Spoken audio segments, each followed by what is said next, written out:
सुप्रभात छात्रों। आज हम लोग हिंदी विषय के पाठ षष्ठ का भावार्थ जानेंगे। षष्ठ पाठ का नाम है वर्षा की विदाई।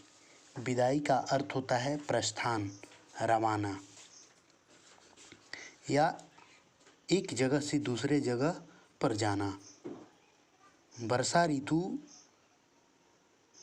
जब समाप्त हो जाती है उसके बाद शरद ऋतु का आगमन होता है।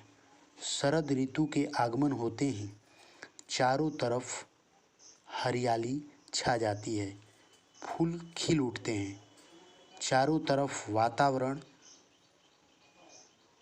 सुगंधमय हो जाता है।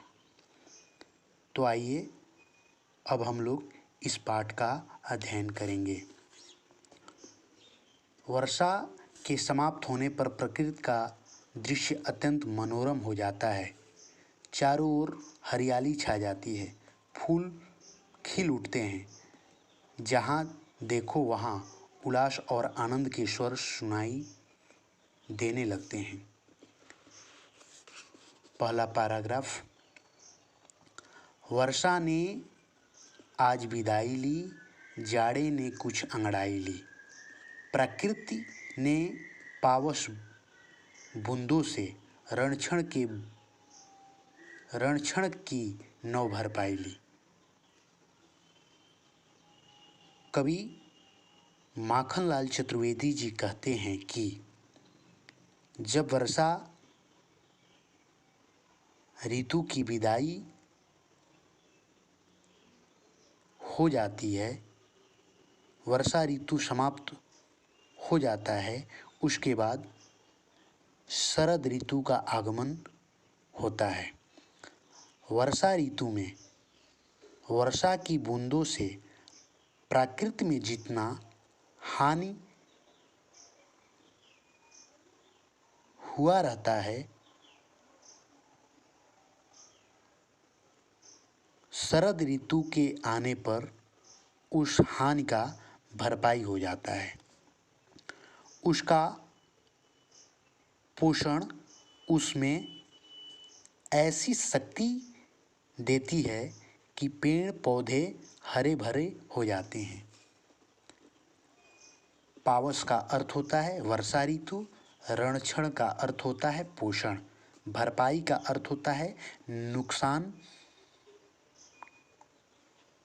का पूरा करना। दूसरा पैराग्राफ। सूरज की किरणों के पथ से काले काले आवरण हटे, डूबे टीले महकन उठी, दिन की रातों के चरण हटे। पथ का अर्थ होता है रास्ता, आवरण का अर्थ होता है ढका हुआ, महकन का अर्थ होता है सुगंध, खुशबू। दूसरे पैराग्राफ का भावार्थ। कवि माखनलाल चतुर्वेदी जी कहते हैं कि जैसे ही सूर्योदय होता है, सूर्य की किरणें अपने रास्ते से निकलती है, आकाश में काले काले बादल जो छाए हुए हैं वह हट जाता है। वर्षा ऋतु के समय में मिट्टी के टीले जो डूबे रहते हैं, शरद ऋतु में जैसे ही सूर्य की किरणें पड़ती है तो वातावरण में मिट्टी की सुगंध, खुशबू फैल जाती है और वातावरण सुगंधित हो जाता है। सूर्य की किरणों के साथ दिन का आगमन होता है और रात चली जाती है। धन्यवाद। आज हम लोग 2 पैराग्राफ का भावार्थ जाने।